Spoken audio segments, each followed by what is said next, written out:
My dear friends, we have reached the solemn celebration of the Ascension of the Lord, and next Sunday will be the Feast of Pentecost, the formal proclamation, public proclamation of the beginning of the church. And then after Pentecost, we will go back to the ordinary time of summer. We are concluding the 7 Sundays of Easter. And so what you have heard today were the final words of Jesus before the ascension. He gave them final instruction, and it sounded like that he is now going home to the Father after fulfilling his mission. Then the gospel will be preached, starting from Jerusalem to all the nations of the world. And he said, "You are witnesses to this." These important words of Jesus is a turning point, not only in his life and of the church, but human history. The proclamation of the gospel to all the nations of the world will change the face of the earth forever. And it will change human civilization as they knew it. The gospel of Jesus, together with the gifts of the Holy Spirit given to the apostles, will change life forever. So we will go into the stages. The technical term in theology about proclamation of the gospel is called evangelization. You know, everybody's talking about evangelization. It's practically proclaiming, or preaching the gospel, especially by deeds. Sometimes only by words, but by deeds.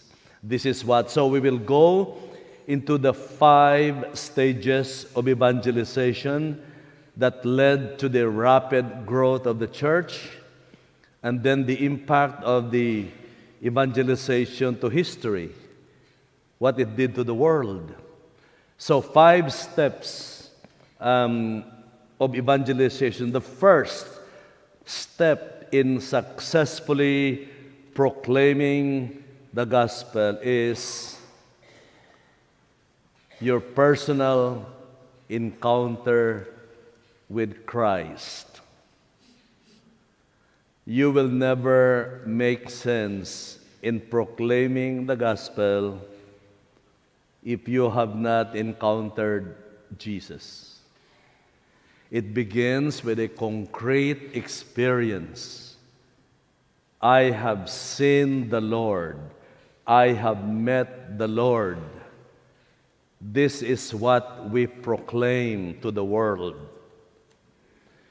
Sometimes there are so many attempts, now especially evangelization. A lot of people talking about it, and the first thing they do is like schedule a seminar.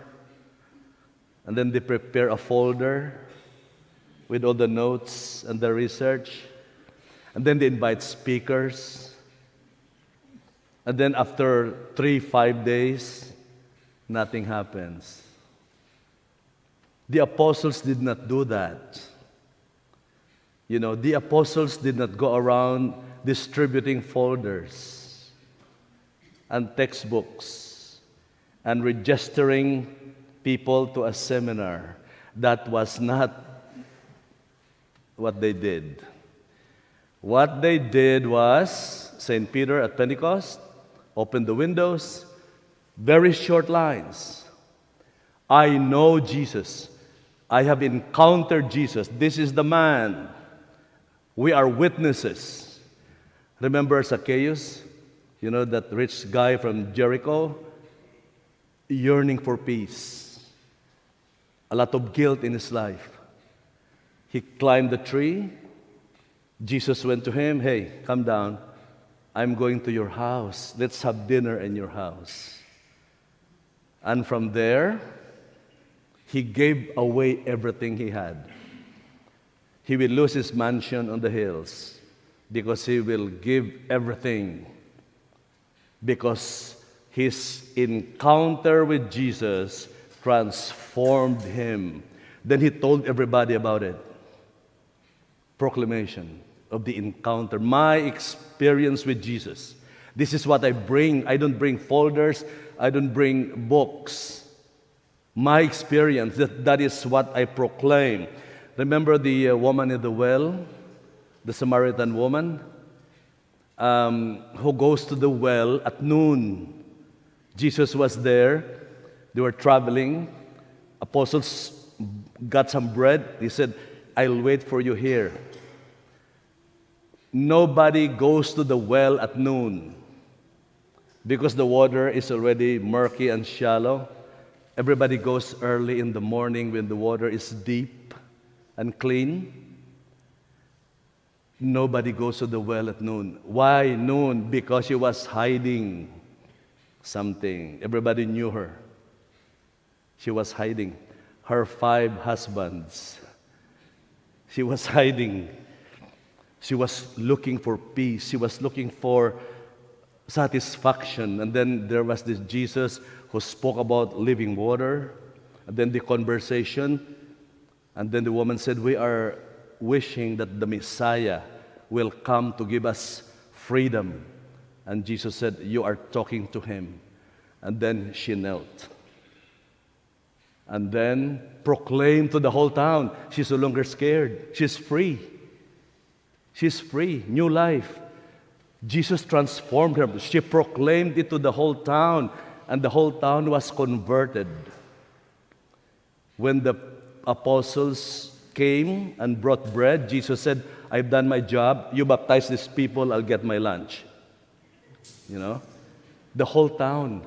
That's proclamation. That's evangelization. Her experience of Jesus. That's what we bring to the world. Otherwise, we are just loudspeakers that cannot attract people to Jesus unless we have reached that level of encounter. That's the number one important thing in evangelization. I have seen the Lord. Second, that encounter with Jesus creates a new culture. Culture in anthropology is thinking and acting. Your actions are based on your way of thinking. You act this way because this is what you think.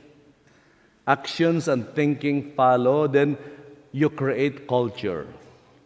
Now, the gospel of Jesus is presenting a new way of thinking where mercy, forgiveness, love, blessed are the poor, the peacemakers. In a world obsessed by prestige, wealth, and power, the gospel came as a light that every person is important, including the sick and the weak and the young and the old who have no voice. They are important. This created a new culture because in a world that they knew before Jesus, there are no provisions for the sick. There are no provisions for the poor. If you are ugly, sorry, get out of here. Off limits.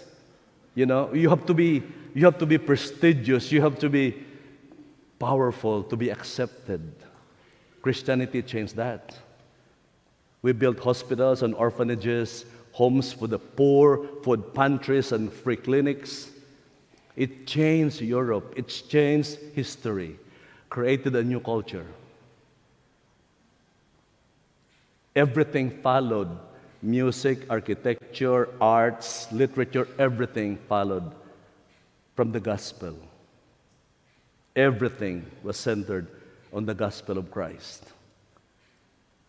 Then, third, we challenge other cultures. We invite other cultures to find fullness in the gospel of Jesus that teaches love.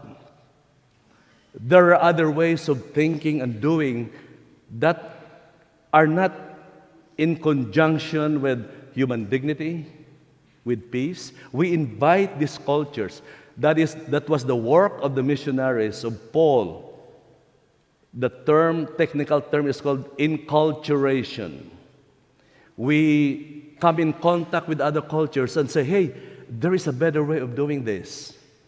There's a more meaningful way of doing this by changing their way of thinking. That is the mission of Paul and the missionaries, the inculturation process.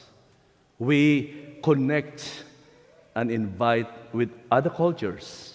That's what Christianity did, presenting to all the nations in the world. Then, fourth, we challenge government. We challenge society, especially when they make laws that do not respect human dignity and life. We challenge them, tell them it is not lawful to kill innocent people with no voice. It is not correct, to step on the rights of others just because you are powerful.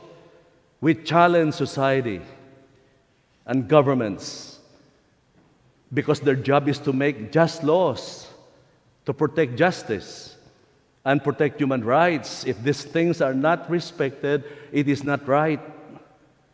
The laws are not right. So, we challenge government and the first years, especially of the first Christians in Rome, for 300 years, in spite of persecution and death. 311 AD, the Emperor of Rome was converted. Constantine was converted, together with his entire family. And by the year 5th century AD, Christianity became the official religion of Rome. The first Christians succeeded in challenging government to the gospel and transform society to the gospel of Jesus. Then the last stage of evangelization is connecting with other religions. We connect with other faiths. Ultimately, we worship the same God, different worship styles. Even Christians themselves have so many assemblies and groups. But the new evangelization is calling, and this is the true meaning of ecumenism, that we don't fight about differences. That's done already. Luther is gone. We don't fight anymore with differences. Let's get together, sit down together, and address the common needs of people in our area. There are poor people here who have no food. Let's create a pantry together. People have no hot meals. Let's cook meals every day for these people. 300 meals, 150. You can come in anytime and have no questions asked about your dress or your car. There's hot meal every day. And then 150 shipped to the people who cannot get out of the homes. Presbyterians, Baptists, Methodists, Catholics together. Let's work it out together. People have no homes. Let's sit down together and create a dwelling. The poor kids have no food in the weekends. Let's get together with the Baptists and the Methodists, Presbyterians, Lutherans. Not differences, problems that involve everybody. When we had this food for the kids, the Baptist pastor came here and he said, Peter, let's get together and then Are you willing to come to the Methodist Church and we'll discuss this together? And said, okay. And he hugged me. For the first time, he was hugged by a Baptist pastor. You know, that was a history. But it's beautiful. This is the way to handle other religions. You know, we address common. So, this is the way to do evangelization.